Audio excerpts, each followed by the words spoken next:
Escrevo essa carta por dois motivos. Primeiro, para justificar e anunciar a minha decisão de trocar a instituição religiosa, Congregação Cristã no Brasil, CCB, por uma igreja que zele pelo ensino bíblico. Segundo, para compartilhar um pouco do que vivi ali durante 10 anos. Há cerca de 4 anos, mais especificamente, em 2014, passei a ler as Sagradas Escrituras, pois desconfiava que havia ensino de heresias na CCB. Heresias sendo deturpações do ensino bíblico. Depois de meses e meses de estudo e oração, jejum, as minhas desconfianças foram confirmadas. Realmente eu fazia parte de uma instituição herege. Daí em diante só haviam 2 caminhos. Ou eu negava a palavra de Deus, as Sagradas Escrituras, ou eu denunciava toda a heresia que havia descoberto. Passei então a instruir, com base nos textos bíblicos, o pequeno grupo das reuniões de jovens e menores de que uma boa parte dos ensinos fundamentais que eram transmitidos aos membros pelo ministério há anos e anos, na verdade era mentira, engodo e deturpação das Sagradas Escrituras. Ao denunciar, apresentava as referências bíblicas que provavam o falso ensino. Desde que comecei esse trabalho evangelístico, se foram mais de 3 anos. Todavia, no decorrer do tempo, alguns foram tendo o coração amolecido, a cada vez que eram expostos ao Evangelho de Cristo. E esse foi o único motivo pelo qual suportei todo esse período nessa instituição. A seguir, descreverei as principais deturpações que presenciei. Primeira deturpação: a usurpação da autoridade bíblica. Observei que a Bíblia não era a principal fonte de autoridade nos cultos que estive presente. O texto de 2 Timóteo 3,16 diz que toda a Escritura é divinamente inspirada e proveitosa para ensinar, para redarguir, para corrigir, para instruir em justiça. Todavia, por não saberem interpretar corretamente o texto de 2 Coríntios, capítulo 3, verso 6, porque a letra mata e o espírito vivifica, a visão predominante na instituição é que a leitura da palavra de Deus é algo a ser evitado e que o que deve ser considerado como, abre aspas, palavra de Deus irrefutável, fecha aspas, é o que o homem fala quando prega. Mesmo quando o que prega ensina essencialmente o contrário ao que leu. Esse falso ensino e a falta do estudo bíblico aprisionam os fiéis a tudo o que os pregadores falam, pois os fiéis não possuem instrução suficiente para saber que o que estão ouvindo, na verdade, é uma adulteração do ensino bíblico. Um simples erro de interpretação foi a fonte da maior, ao meu ver, enxurrada de heresias que eu já presenciei. Com isso, o pregador da CCB possui no seio da instituição mais autoridade do que o texto bíblico. Em outras palavras, não importava se o que estava sendo pregado estava ou não escrito na Bíblia ou de acordo com ela. O resultado disso é uma relativização oceânica da fé em Cristo, pois cada pregador possuía mais autoridade do que o texto imutável. E cada um deles tinha toda a liberdade de interpretar o texto da maneira com que bem queria, independentemente se a interpretação era diametralmente oposta ao texto bíblico, o que acontecia na maior parte do tempo. Sendo esse um caso clássico de Marcos 7, capítulo 7, verso 13, invalidando assim a palavra de Deus pela vossa tradição. Já ouvi pregações onde o cooperador ensinou uma heresia dizendo que o Cristo, diferente do que estava escrito em João capítulo 1, verso 1, abre aspas, no princípio era o Verbo, e o Verbo estava com Deus, e o Verbo era Deus, ou em Colossenses capítulo 1, verso 15, o qual é a imagem do Deus invisível, o primogênito de toda a criação, o pregador dizia ao povo que, na verdade, o Cristo era um arcanjo, ou seja, removendo o Cristo do seu trono e da posição de Deus e colocando como uma criatura. O mesmo feito pelos arianos dos primeiros séculos. Mas, se são proibidos de estudar a Bíblia, como estudarão a história da Igreja para perceberem que estão cometendo as mesmas heresias de 2000 anos atrás? E o mais assustador de tudo é que o povo acreditava naquilo e, entre aspas, sentia Deus ouvindo uma mentira. Pergunto, qual o primeiro atributo do Espírito de Deus? Respondo, santo. O Espírito de Deus e é santo, santo e santo. Mas não em uma santidade capaz de ser alcançada pela mente humana. Deus é infinito em todos os seus atributos. Logo, o Espírito de Deus é totalmente santo. Agora pergunto, sendo totalmente santo e essencialmente verdadeiro, estaria o Espírito de Deus visitando alguém em um ambiente onde o que impera é a mentira? Sabemos que não é Deus quem tem comunhão com a mentira, mas sim o diabo, como nos ensina João capítulo 8, verso 44, quando ele, no contexto, o diabo, profere mentira, fala do que lhe é próprio, porque é mentiroso e pai da mentira. Presenciei na congregação pregadores usurparem a autoridade da palavra de Deus para espalharem inverdades, levando o povo ao engano, a mentiras e, consequentemente, a uma distância oceânica da pessoa de Cristo. O que os atribuía autoridade não era o saber da Bíblia Sagrada, mas sim o seu cargo na hierarquia governamental da igreja. De modo que do dia para a noite alguém poderia ser digno de ensinar apenas por ter sido colocado no ministério. Uma verdadeira aberração.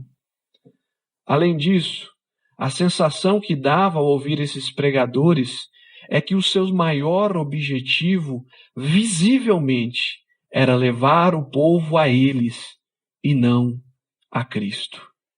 E o povo os seguem, pois desconhecem o conselho das Sagradas Escrituras em Gálatas, capítulo 1, verso 8 e verso 9, que diz, mas ainda que nós, no contexto Paulo e o seu conservo, mesmos, ou um anjo do céu vos anuncie outro evangelho, além do que já vos tenho anunciado, seja anátema, maldito. Assim, como já vos dissemos agora de novo, também vos digo. Se alguém vos anunciar outro evangelho, além do que já recebestes, seja anátema. Pregadores assim se colocam consciente ou inconscientemente em uma posição de malditos ao pregarem o falso ensino. Segunda deturpação. O ocultamento da pessoa de Cristo nos cultos. Durante anos e anos, participei de cultos onde o Cristo era citado apenas na abertura. Iniciamos esse culto em nome de Jesus. Essa é a frase comumente usada. Durante todo o culto, em momento algum, o pregador citava o nome de Jesus Cristo novamente. Após o início, vinha a oração, louvores, e na exortação da palavra, não importava o texto lido, o foco era fazer o máximo de promessas possíveis aos membros da igreja. Promessas de cura, de emprego, de vingança contra o inimigo.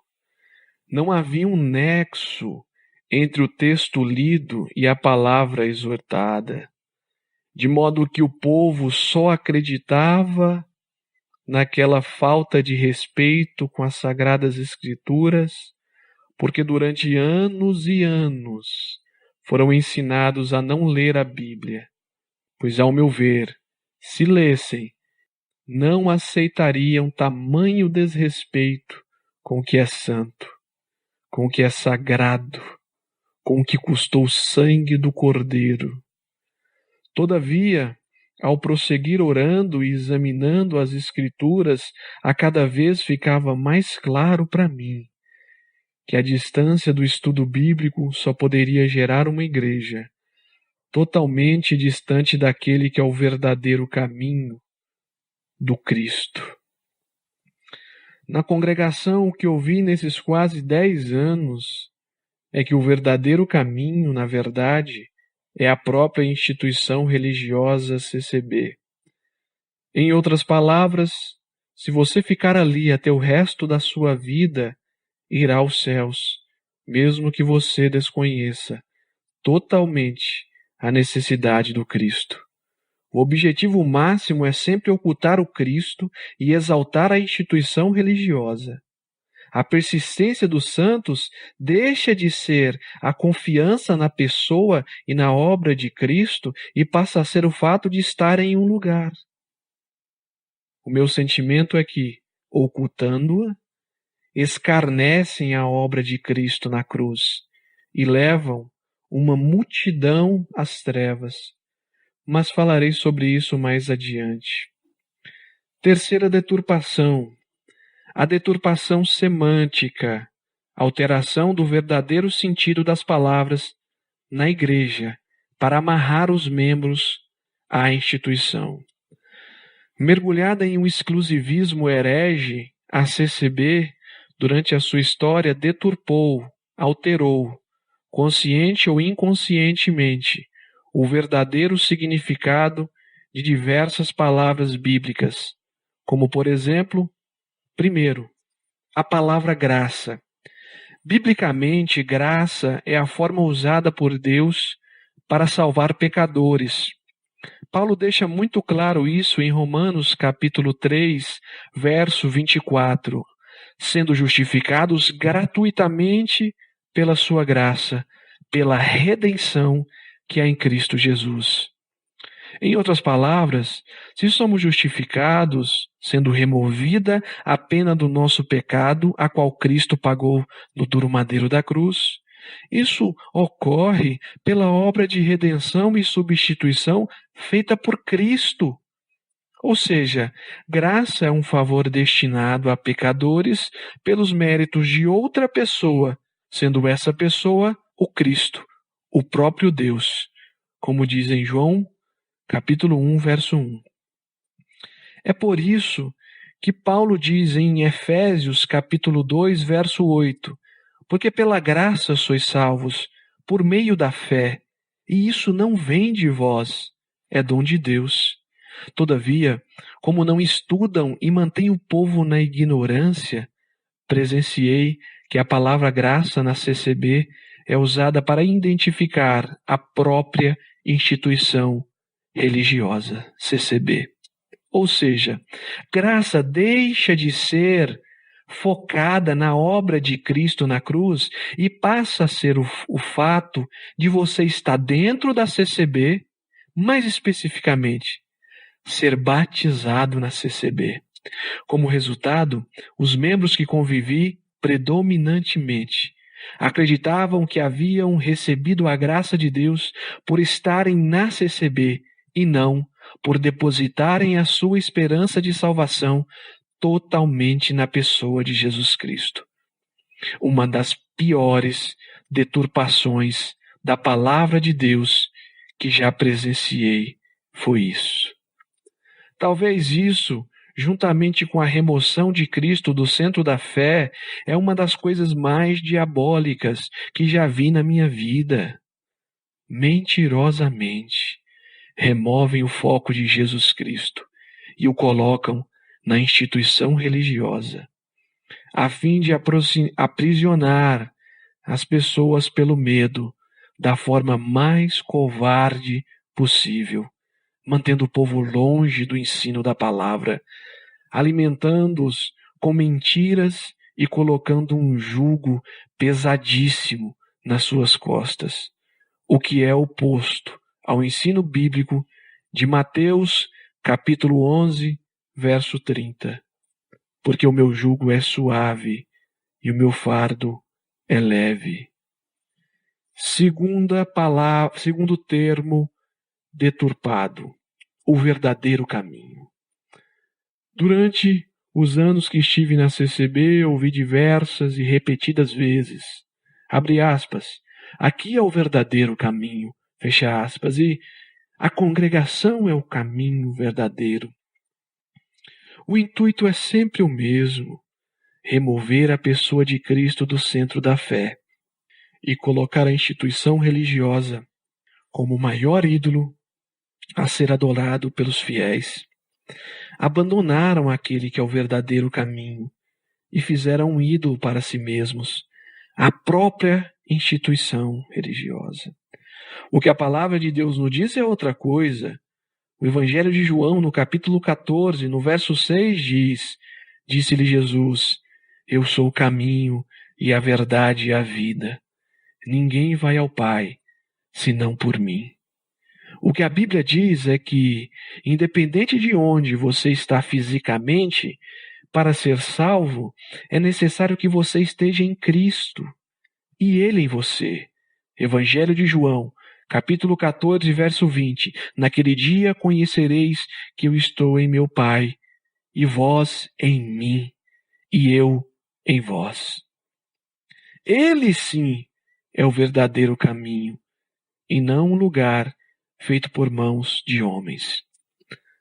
Terceira palavra deturpada, a palavra pecado. Durante esses anos fui ensinado que pecador é alguém que comete fornicação ou adultério, e que essas pessoas caíram da graça. Lembrando, graça para a CCB é o estar e ser batizado na instituição, e não o favor recebido pelos méritos de Cristo, o que é uma profunda heresia. Todavia, a Bíblia nos ensina que, na verdade, todo homem é pecador e é incapaz de entrar nos céus pelos seus próprios méritos. Veja os versículos a seguir. Romanos, capítulo 3, verso 23. Porque todos pecaram e destituídos estão da glória de Deus. 1 Reis, capítulo 8, verso 46. Quando pecarem contra ti, pois não há homem que não peque. 1 João, capítulo 1, verso 8. Se dissermos que não temos pecado, enganamo-nos a nós mesmos e não há verdade em nós. Como resultado da deturpação da palavra pecado, ouvi relatos de pessoas que, ao serem consideradas pecadoras, não no sentido bíblico da palavra, é claro, perderam a sanidade mental, acabaram com as suas vidas. E tudo isso, toda essa destruição causada pelo ensino de heresias, de mentiras, de engodo, de idolatria para com a própria instituição religiosa. Ao meu ver, a gênese, a fonte geradora de tudo isso é ver o estudo bíblico negativamente, é tirar a autoridade do texto bíblico e passar a acreditar em homens que desconhecem o verdadeiro Evangelho de Cristo. O meio que convivi só sobrevive por causa da ignorância, da falta de conhecimento da palavra de Deus, de modo que entendo que para sua própria existência é necessário que a CCB oculte o verdadeiro ensino das Escrituras, pois ao serem convencidos do verdadeiro Evangelho, seria insuportável permanecer em um ambiente herege. Vi diversas pessoas saírem debaixo das amarras do falso ensino e buscarem igrejas bíblicas para se alimentarem da verdadeira palavra de Deus, de modo tal, mais uma vez repito, para a sua sobrevivência, entendo, é necessário que a CCB impeça ou desmotive os seus membros de examinarem as Escrituras, pois ao serem iluminados teriam repulsa de continuarem a ouvir mentiras. Ainda quanto ao pecado, Efésios 2, verso 8 e 9, porque pela graça sois salvos, por meio da fé, isso não vem de vós, é dom de Deus, não vem das obras, para que ninguém se glorie. Essa passagem deixa muito claro que o homem não é salvo por obras, mas como a maioria com que convivi não examinam as Sagradas Escrituras, principalmente os pregadores, passavam a acreditar em verdadeiras aberrações, em ensinos totalmente contrários ao texto sagrado. Escravizam as pessoas pelo medo, amarram as pessoas a ensinos mentirosos e com isso servem-lhes aos papéis que lhes é confiado, o de enganar. Concluindo e resumindo, nesses quase 10 anos na CCB, fui ensinado que, diferente do que diz a palavra de Deus, a autoridade na pregação não é das Sagradas Escrituras, mas sim do pregador. Para eles, não devo acreditar na letra, mas sim na revelação do homem que prega, mesmo quando o que é pregado é essencialmente o contrário do que está escrito. Paulo contesta totalmente essa visão herege. Em Gálatas, capítulo 1, verso 8 ao 9. Observei que a centralidade da maioria dos cultos que participei não era o Cristo, mas sim fazer promessas que vão de encontro às necessidades imediatas dos membros. Em outras palavras, o centro do culto é o próprio homem, ou mais especificamente, os seus desejos para essa vida terrena. Presenciei também que a palavra graça é vista como sendo a própria instituição religiosa CCB, e não um dom gratuito, como nos ensina o texto bíblico. Romanos, capítulo 3, verso 24. Fui ensinado que o verdadeiro caminho é a CCB e não Cristo, uma heresia satânica, ao meu ver. Após ser convencido pelo Espírito de Deus do Evangelho de Cristo, passei nesses 4 anos de cooperador de jovens a denunciar a todas essas heresias nas pregações que fazia aos domingos de manhã. Tudo o que citei aqui, e muitas outras coisas que me fogem à mente, denunciei. E creio que alguns poucos, assim como eu, foram convencidos, não por mim, mas pela palavra de Deus, de que estão participando de um mar de mentiras e heresias. O principal motivo da minha mudança de igreja, pois passarei a frequentar uma igreja que zele pelo ensino da palavra de Deus, entre outros, é que tenho meditado no texto de Efésios, capítulo 5, do verso 22 ao 33. Especificamente no verso 25, onde está escrito: Vós, maridos, amai vossas mulheres, como também Cristo amou a igreja, e a si mesmo se entregou por ela, para santificar, purificando-a com a lavagem da água pela palavra, Com base nesse texto, tenho pensado, será que Cristo levaria a sua noiva, a igreja, para ouvir mentiras, engodos, heresias, distorções da palavra de Deus? Tenho certeza que não. E por que digo que sou servo de Deus e levo a minha esposa, e no futuro levaria os meus filhos, se assim Deus me der, todos os domingos para ouvir toda essa enxurrada de engodo, como descrevi aqui? Ao sermos confrontados com a palavra de Deus, experimentamos que ela é viva e eficaz e nos guia nas nossas decisões. Cito Hebreus, capítulo 4, verso 12, que diz que a palavra de Deus é viva e eficaz.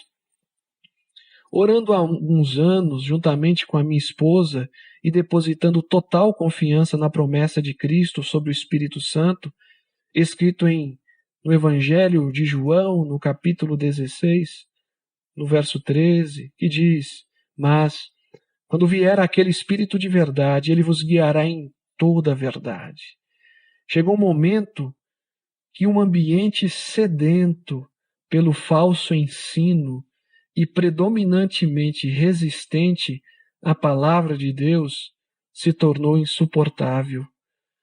Pelos motivos acima citados, a partir de hoje, oficialmente, digo oficialmente porque já há muito denuncio as heresias da CCB e já há muito não me considero membro da instituição. Passarei a frequentar uma igreja que zele pelo verdadeiro ensino da palavra de Deus, e não mais a instituição religiosa Congregação Cristã no Brasil. Concluo citando 2 Timóteo, capítulo 2, verso 19. Todavia o fundamento de Deus fica firme. Tendo este selo, o Senhor conhece os que são os seus, e qualquer que profere o nome de Cristo, aparta-se da iniquidade. Você pensa no tempo. No tempo, nós encontramos passado, presente e futuro. 3 em 1. Quando nós estudamos o espaço, nós temos altura, largura e profundidade. Novamente, 3 em 1. Quando nós estudamos a base da matéria, os átomos, nós encontramos prótons, nêutrons e elétrons. Novamente, 3 em 1. Quando nós estudamos os estados da matéria, nós encontramos sólido, líquido e gasoso, novamente 3 em 1. Quando nós estudamos a base de funcionamento de uma célula, nós encontramos DNA, RA e proteínas, novamente 3 em 1. Quando você pega a codificação genética, os nossos nucleotídeozinhos são sempre nos códons 3 em 1. Quando você estuda música, você tem melodia, harmonia e ritmo, você tem 3 em 1. Quando você coloca um banquinho em pé, você precisa de 3 perninhas, 3 em 1. E a lista vai, eu poderia citar exemplos e mais exemplos. Qual a característica evidente da natureza? 3 em 1. Essa é a característica da natureza. O difícil é que se nós não tivéssemos a revelação, tudo que a gente poderia saber, e não tenha dúvida, a posição científica, se não houvesse Bíblia no planeta, seria o seguinte: quem criou é 3 em 1. Essa é a evidência científica, 3 em 1. O mundo é 3 em 1. Mas é que nós temos a Bíblia que nos conta a respeito disso. Ou seja, as duas afirmações que nós podemos dizer é que a Bíblia, naquilo que ela propõe, que o mundo foi criado, e que Deus, o Deus da Bíblia, criou o mundo. Daí você tem todas essas montoeiradas de religiões por aí, cada uma delas, pelo menos algumas delas aí, falando a respeito de esse Deus que criou o mundo, mas qual delas estaria correta? O Deus da Bíblia, ele não é um Deus politeísta, não são 3 deuses. A Bíblia é monoteísta, é um Deus em 3 pessoas, o Pai, o Filho e o Espírito Santo. Ou seja, a característica principal e única do Deus da Bíblia é 3 em 1. Não é difícil nós estudarmos a natureza e chegarmos a qual conclusão? O Deus da Bíblia é o Criador. Ele é o Criador. Eu vou falar uma coisa para você. É por isso que a CCB está como está. Por causa dos idólatras, por causa da cegueira, por causa que os irmãos veem as coisas erradas. Não é só os anciãos, não. As pessoas veem os cortes de liberdade injusto, um monte de gente que esse ministério jogou para fora e botou para o mundo de novo, um monte de gente que até se suicidou por causa desse negócio que falar que caiu da graça.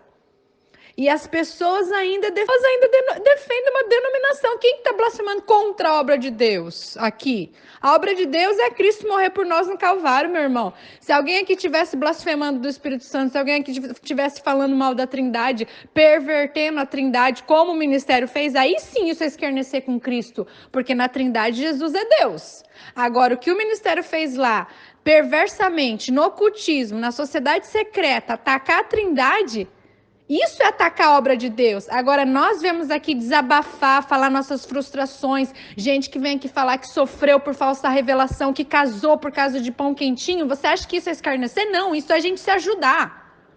Como é que pode uma pessoa vir aqui no grupo falar que está atacando a obra de Deus? Nós não estamos atacando a obra de Deus. Se alguém estivesse falando aqui mal de Jesus, que Jesus não é Deus, eu ia ser a primeira a defender. Deus é brasileiro.